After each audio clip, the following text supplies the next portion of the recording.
Hi hello எல்லாருக்கும் வணக்கம். இன்றைக்கி ஒரு சில விஷயங்கள் உங்ககிட்ட நான் கண்டிப்பாக ஷேர் பண்ணியே ஆகணும். அந்த விஷயங்கள்லாம் உங்ககிட்ட சொல்லணும் அப்படின்னு நான் ரொம்ப நாளே எதிர்பார்த்துட்டு உட்காந்துட்டு இருந்தேன். இன்றைக்கி அதெல்லாம் ஷேர் பண்ண போகிறேன் அப்படின்னு நினைக்கும் போது எனக்கு ரொம்பவே ஹாப்பி. காலையில் எழுந்த உடனே கொஞ்சம் ஃப்ரெஷ் ஆகிட்டு ஃபஸ்ட்டு மிஷினில் அந்த துணியை தான் எடுத்து காய வைக்க போனேன். ஏன்னா நேற்று நைட்டு போட்டு விட்டது காய வைக்க டைமே இல்லை, மறந்துட்டேன் சொல்ல போனால். அதனால காலையில் எழுந்த உடனே ஃபஸ்ட்டு துணியை தான் காய வைக்கிறதுக்காக எடுத்துகிட்டு போனேன். நான் உங்ககிட்ட ஷேர் பண்ணணும் அப்படின்னு சொன்னதில் ஒரு முக்கியமான விஷயம் என்னென்னா, இந்த வாஷிங் மிஷின் பற்றி தான். நான் ஃபஸ்ட் டைம் இந்த மிஷின் பற்றி உங்ககிட்ட சொல்லும் போதே சொல்லியிருப்பேன். இதுதான் நம்ம வீட்டில் ஃபஸ்ட்டு மிஷின். இதுக்கு முன்னாடி கையில் தான் துணி துவைச்சிட்டு இருந்தோம்.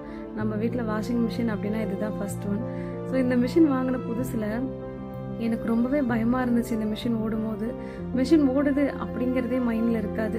அப்படியே நம்ம பாட்டில் ஏதாவது வேலை செஞ்சுட்டு இருக்கும்போது, வீடியோ சைலண்ட்டாக இருக்கும்போது ஒரு விதமான ஒரு சவுண்டு கேட்கும். எனக்கு அந்த டைம் பயமாக இருக்கும், என்ன சவுண்டு இது அப்படின்ட்டு.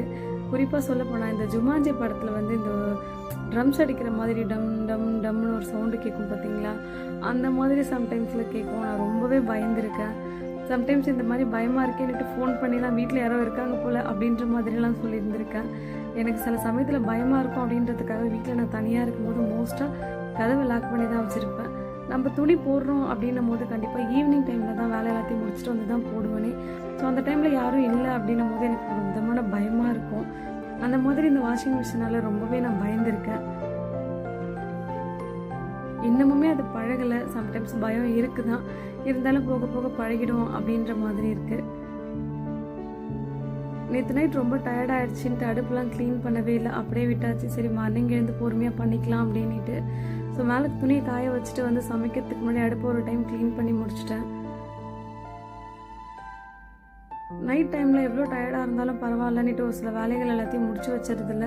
கண்டிப்பாக இந்த கிச்சன் க்ளீனிங்கும் ஒன்று. கிச்சன்னா மற்ற எல்லாத்தையும் க்ளீன் பண்ணணும் இல்லையோ, கண்டிப்பாக ஒரு பாத்திரம் கூட இல்லாமல் சிங்கை காலி பண்ணி வச்சுருவேன். ஏன்னா அப்போ தான் எனக்கு காலையில் சமைக்கிறதுக்கு ரொம்பவே ஈஸியாக இருக்கும்.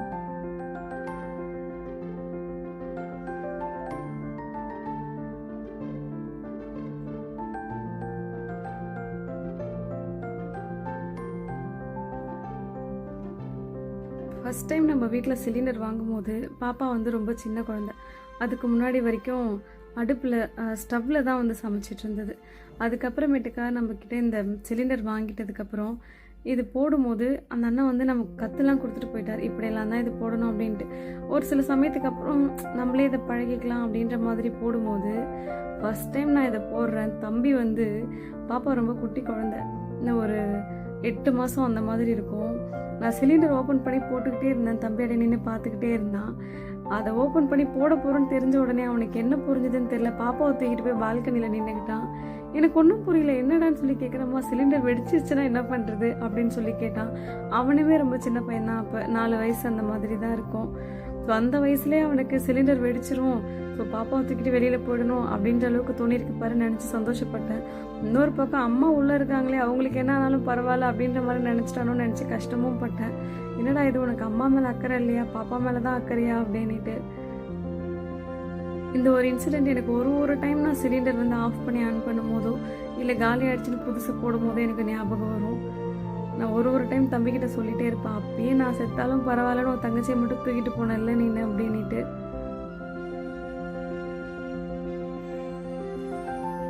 இன்னைக்கு ரொம்பவே சூப்பரான காம்போல ஒரு பிரேக்ஃபாஸ்ட். ஏன்னா அம்மா நேற்றே மீன் குழம்பு வச்சுட்டாங்க. அதனால சூடாக இட்லி கூட மீன் குழம்பு வச்சு சாப்பிட்டா செம்ம டேஸ்ட்டாக இருக்கும் இல்லையா, அதனால இட்லி தான் ரெடி பண்ணிட்டு இருந்தேன். இது நமக்கு ரொம்பவே ஈஸியாகவும் முடிஞ்சிடும். எல்லாருக்கும் சேர்த்து ஒரே பாத்திரத்தை இட்லி ஊற்றி வச்சுட்டா, தோசைனா ஒருத்தவங்களுக்காக ஊற்றுறதுக்கு கொஞ்சம் கஷ்டமாகவும் இருக்கும். இன்னைக்கு நிறைய விஷயங்கள் ரொம்ப சீக்கிரமாகவே முடிச்சிட்டேன். ஏன்னா இதுக்கு மெயினான ரீசன் அம்மா நேற்றே குழம்பு வச்சது தான். இல்லாட்டினா எனக்கு இன்னைக்கு ஒரு நாள் ஃபுல்லாக வேலை செஞ்சுக்கிட்டே இருக்கிற மாதிரி இருக்கும். பிரேக்ஃபாஸ்ட் லஞ்சு ரெண்டுமே இந்த மீன் குழம்போடவே முடிச்சுக்கிட்டாச்சு. கொஞ்சோண்டு ரசம் மட்டும் வச்சுட்டேன். இட்லி வேகிற கேப்லேயே லஞ்சுக்கும் சேர்த்து எல்லாத்தையுமே முடிச்சிட்டேன்.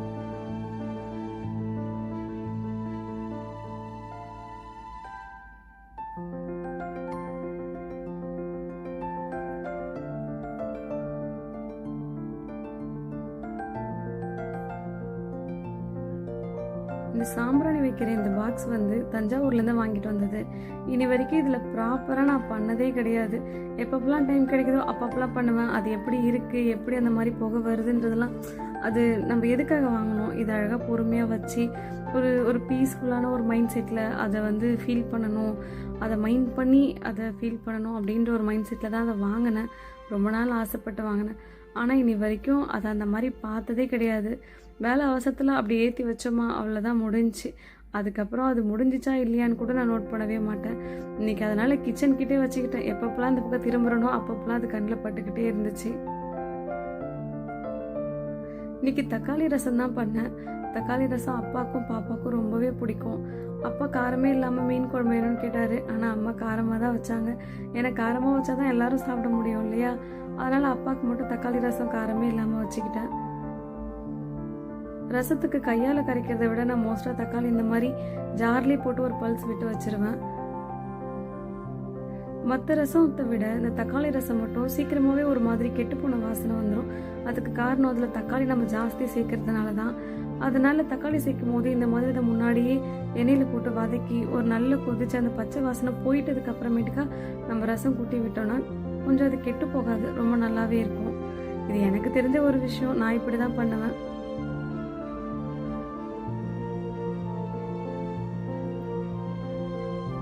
அப்புறம் இன்னொரு விஷயம் உங்ககிட்ட சொல்லணும் அப்படின்னு நினச்சது என்னென்னா, வாட்டர் ஹீட்டரில் வந்து அப்போல்லாம் வந்து தண்ணி போட்டுட்ருப்பேன்.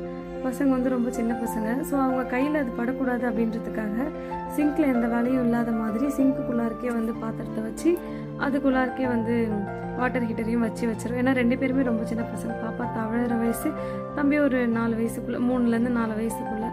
ஸோ இந்த மாதிரி டைமில் அவங்கக்கிட்ட அதை வந்து அங்கே போகாதீங்க நம்ம எதுவும் சொல்கிறோமோ அங்கே தான் போவாங்கன்றதுக்காகவே அவங்களுக்கு கொஞ்சம் ஹைட்டு எட்டாத மாதிரி சிங்க்குள்ளே வச்சு பண்ணுவேன். ஏன்னா கிச்சன் மேடை இதை விட சின்னது. அப்போது வேறு வீட்டில் இருந்தோம் நம்ம, அதனால் சிங்க்குள்ளே வச்சு பண்ணுவேன்.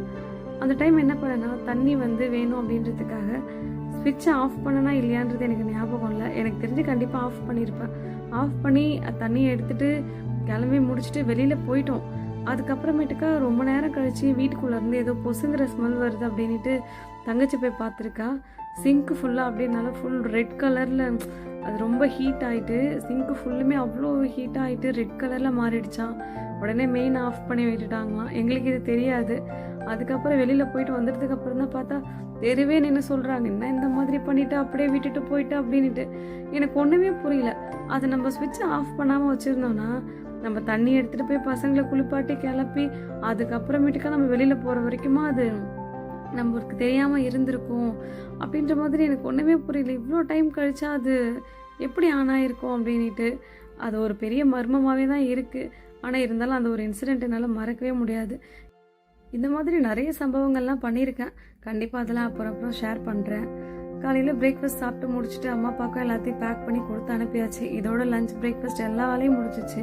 இன்னும் ஒரு சில வேலைகள் இருக்குது. கோதுமை கழுவி வச்சுருக்கேன், அதை எடுத்துகிட்டு போய் மேலே காய வச்சுட்டேன்னா அதோட அவ்வளோதான். இன்றைக்கி ஃபுல் டே ஃப்ரீ. ஃபுல் டேனா ஈவினிங் வரைக்கும். இந்த மாதிரி என் லைஃப்பில் நடந்த நிறைய இன்ட்ரெஸ்டிங்கான விஷயங்களை உங்ககிட்ட அடுத்தடுத்து கண்டிப்பாக ஷேர் பண்ணுறேன். அதுக்கு என்னுடைய சேனலுக்கு கண்டிப்பாக சப்ஸ்கிரைப் பண்ணி வச்சுருங்க. அப்படி என்னுடைய வீடியோஸ் பிடிச்சிருந்தா கண்டிப்பாக ஒரு லைக் பண்ணிவிடுங்க. இதுக்கப்புறம் இதே மாதிரி நிறைய வீடியோ போகிற நான் ட்ரை பண்ணுறேன். தேங்க்யூ ஃபார் வாட்சிங் மை வீடியோஸ்.